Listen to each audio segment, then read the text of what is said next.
Redditors, what are your most interesting roommate stories? 1. My South Korean roommate in college played StarCraft. 2. Not sure, well into the night. We're talking like I'd be getting up to go to class and he'd be logging off.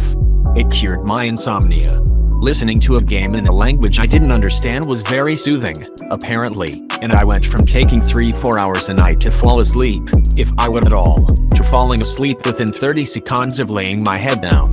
2. My roommate in college claimed he was involved with the mafia. He was constantly sweaty, was very jumpy, and always had a lot of cash in his car. He never was around on the weekends, and I never saw him drink. Strangest of all is that he never once slept in his room. He was always on the couch by the door. He eventually told me that it was because if someone ever broke in looking for him, he wanted them to find him right away, so no one else would get hurt. I still don't know if he was telling the truth, but nonetheless I always locked my bedroom door at night. 3. I'm pretty sure I used to live with a hobbit. Man about 5 feet 1 inches, curly brown hair, constantly cheerful demeanor. Never wore shoes, inside or out. Literally slept on the floor in what can only be explained as a nest of blankets.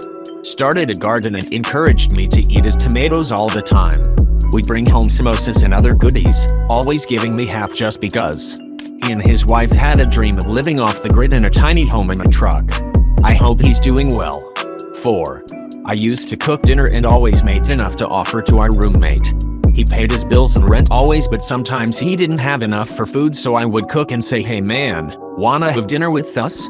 He would usually say he didn't like whatever I was making. Fast forward to morning. All the leftovers were gone. His explanation? He must have been sleepwalking and ate it in his sleep. This happened 15 to 20 times over a year period. Minimum.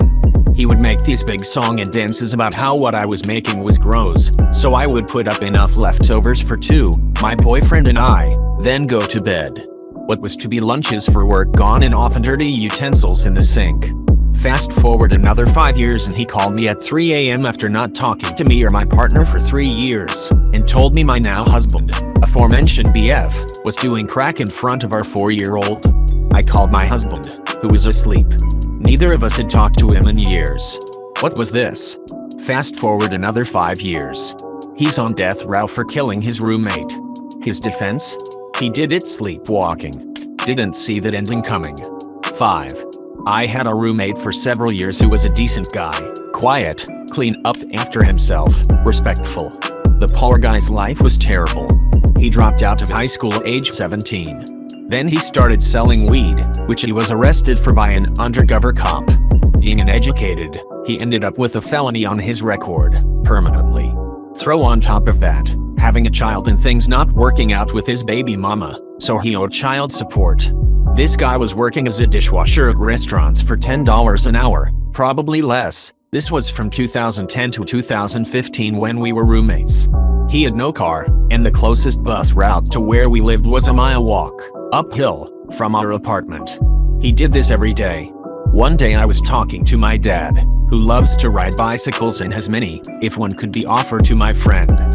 He put some new pedals on a road bike of his, that's all he had, and I gave it to my friend. On the third day after he had been given the bike, I was awoken randomly to knocks on my bedroom door and some mumbled speech. I opened my door and there's my roommate, with his hand up to his face, covered in blood and maybe a truth in there.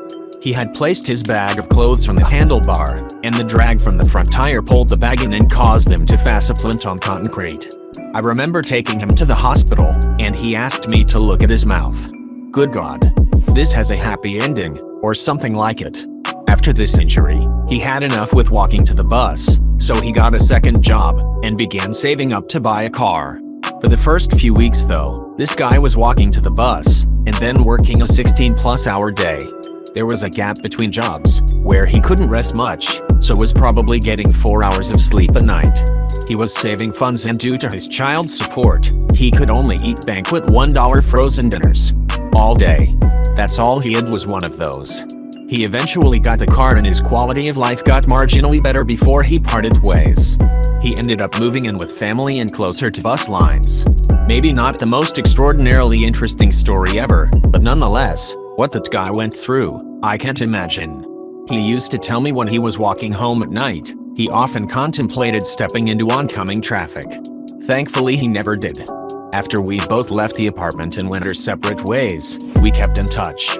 However, he frequently had phone issues when we lived together, and had several different numbers in 5 years. I reached out to him to check in 5 years ago and never heard back. I hope he's okay. 6. I taught a roommate how to boil water. Iced tea was the first thing, other than sandwiches and salads, that she had ever made. I had to teach someone what an acceptable price for everyday groceries are. She had never done a day of grocery shopping in her life, and I was astonished when she came back with a relatively smallish loaf of bread that cost over £7 and she thought that was reasonable price, among other things such as gourmet beef, etc. She spent around £80 for her first week of food shopping for herself at uni, and complained to me about how it didn't look like her maintenance loans were going to cover her food shopping. Nowadays she is better at getting deals for food than I am. 7. There are plenty, but one of my roommates used to sleepwalk and sleep talk almost every night, and I was the only one who'd be awake whenever it would happen. I'd witness her cleaning our fridge, sealing our open bag of chips, and I'd hear her quote Shakespeare in her sleep. What made her go back to bed was me asking her to sleep, and she'd look at me and close her eyes. Whenever I asked her if she recalled any of it, the answer was always no. My wife sleep talks really bad. When she was an ER registrar, she tried checking me in multiple times in her sleep. I've woken up to questions like, why is the sleeping bunny in the corner? And how did that basket start floating? Many times. The best one though was when she sat up, grabbed a bottle of water off the end table, reached her arm out straight over the edge of the bed, and dumped the entire bottle directly into her purse. When I asked what the hell just happened, all she replied was pesky ass purse fires, and then laid back down. I had a roommate that became very susceptible to suggestions when he would first fall asleep, and wouldn't remember anything he did the next morning. One time, we woke him up and told him that his girlfriend had stolen his shoes. He jumped out of bed, went to the landline phone. Yeah, I was in college 20 years ago, called up his girlfriend and accused her of stealing his shoes. We were all dying laughing at this time. She blew him off, and after he hung up, he went into the kitchen. When he came back, he was holding 2 brownies, and had the saddest look on his face. Look, my girlfriend burnt up my shoes. I'll never be able to wear them again. He placed them next to his bed, and then went back to sleep. 8. My freshman year college roommate was a random pairing. This kid partied all night and slept all day, legit wouldn't wake up until 5 p.m. He goes MIA for like a week. I call my mom because I'm not sure he's even alive. She searches to see if he has been arrested. Before she can call me back, the cops are knocking at our door and ask, have you seen roommate, and I say no. Mom calls me back a few minutes later. He had been booked for robbery at a convenience store which was in our dorm building. He tried to hide in an air vent. He made the front page of the campus newspaper, was expelled, and I got the whole dorm to myself for the rest of the fall and spring semester. Mine's not quite as dramatic, but also college freshman with random roommate.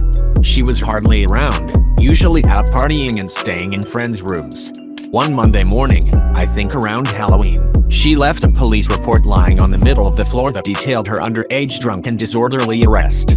With it was a letter from the school mandating that she attend what amounted to responsibility classes and write an essay on why underage drinking and causing a scene was bad. She was gone the whole day but showed up around 11 p.m. Threw some stuff in a duffel, said I could take anything of hers if I wanted it, and left. At the end of the week, someone high up in the school called me to ask if I had seen her. I detailed the last time I saw her. He asked why I didn't report her missing, because we weren't friends. She left of her own accord, and it's not my business, and that was the end of the convo. I eventually found out through the grapevine that she had run away to California. School was in PA, to stay with her brother, and neither she nor her brother told their parents she was out there. Had the room to myself the rest of the year. I piled all of her stuff in a corner, enjoyed the extra space, and sat through a very awkward, completely silent 15 minutes when she and her mother showed up on move-out day to collect her belongings. 9. My first ever roommate freshman year of college was one of the most impressive people I had ever met. He had a great job that covered his cost of living and tuition. This is 2006, had his own place, was getting great grades in a tough program, and was with an amazing woman. I was super stoked when he offered to let me rent a second room. Over the next year I watched all that fall apart due to a sudden and overwhelming WoW addiction. I can still remember the time when I was trying to get him to log off because he was about to miss this long-standing, fancy night out with his GF. He looked at me with genuine remorse and said I can't. 10. I spent over a year falling asleep to the angry, muffled, whisper but not really arguments between my roomie and his girlfriend. Just muffled enough that I couldn't understand what the problem was, but they were clearly not happy together. So I'd just lie in bed wondering, what's my duty of care here? Like they weren't violent with each other, and it wasn't like one person was terrorizing the other, it was just two young people in a consensual and mutual spiral of despair. 11. We met when we showed up for dorm room assignments our freshman year of college. Almost 50 years later, we're still the closest of friends. I recently attended his daughter's wedding. A grand affair, because he happens to be uber wealthy. At one point I found myself choking up, and it wasn't for the bride and groom, it was for John and me. How far we've come from that first awkward handshake a half-century ago. I once had a roommate for about 5 years who was literally, not figuratively, a fucking genius and also an insanely good person. She built a 3D printer from scratch in her living room before 3D printers were a thing anyone could purchase, and she did it just for lols. She also built a Hackintosh for me because I needed more bandwidth space whatever, than what Apple, Incorporated, offered at the time and still more than what Apple, Incorporated, offers today. She also made traditional bagels from scratch at least once per quarter in our kitchen, and the best mother-fang cheesecake I have ever tasted in my whole entire life, also from scratch. She is a unicorn, and we are still the best of friends, though we no longer live together. I have absolutely no regrets.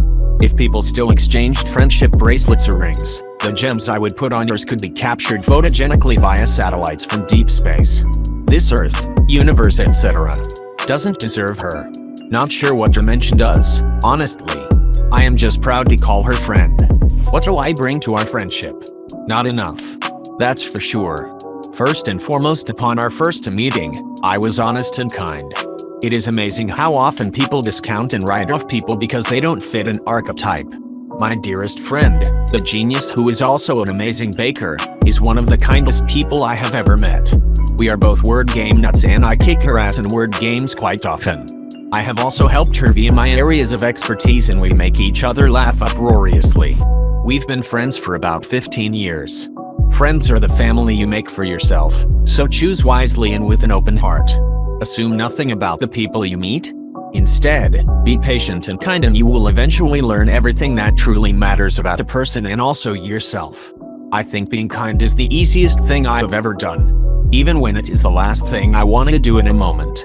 Kindness lasts longer than any of my other impulses, feelings, emotions. I wonder why. 12. My college roommate didn't know how to do laundry before we started school. We had a community washer and dryer on our floor. Probably the third week of school, I went down to get a soda from the machine and I walk in and there are bubbles 4 inches deep on the floor. My roommate walks in behind me to check his laundry. He had put 3 full scoops of Tide in the washer with his load. I had to take him to an off-campus laundromat to wash all of the excess soap out of his clothes. My wife had a roommate whose clothes smelled bad all the time. But they would do laundry together, so they knew that she washed her clothes, but they smelled like they weren't. Until one day when they were shopping together, and the roommate said that she had to buy laundry detergent, and then picked up some Downy soft fabric softener. My wife asked her if she was also going to get detergent, and the roommate replied, "I just did." My wife tried to convince her that fabric softener is not soap, and wouldn't clean your clothes, and the roommate was adamant. This is what I've always used, and it works great. My wife tried to be nice about how it didn't work, and that her clothes didn't smell good after a day, when the Downy scent would wear off, but nothing she said made a difference. I hope that when the roommate got married 12 years ago, her husband was able to convince her to use actual detergent for her clothes. 13. He crossed out the cleaning section of a roommate agreement in college saying whatever, we don't need this, right? And I just kind of rolled with it. You could see a clear line in the floor between the sides of our room. He was super messy but not dirty. I'm pretty messy too, just a little less so. And if my next roommate didn't go on to be my literal best friend, then this guy would have been my favorite roommate. He was so different than me. He was an art student who was really outgoing and had tons of fun stories and ended up putting a 6 feet by 6 feet Biggie painting that he made for a project, and it was just so dope. I felt so boring in comparison to him that he probably doesn't even remember me, lol. Steve, if you're out there, I hope you're doing really well.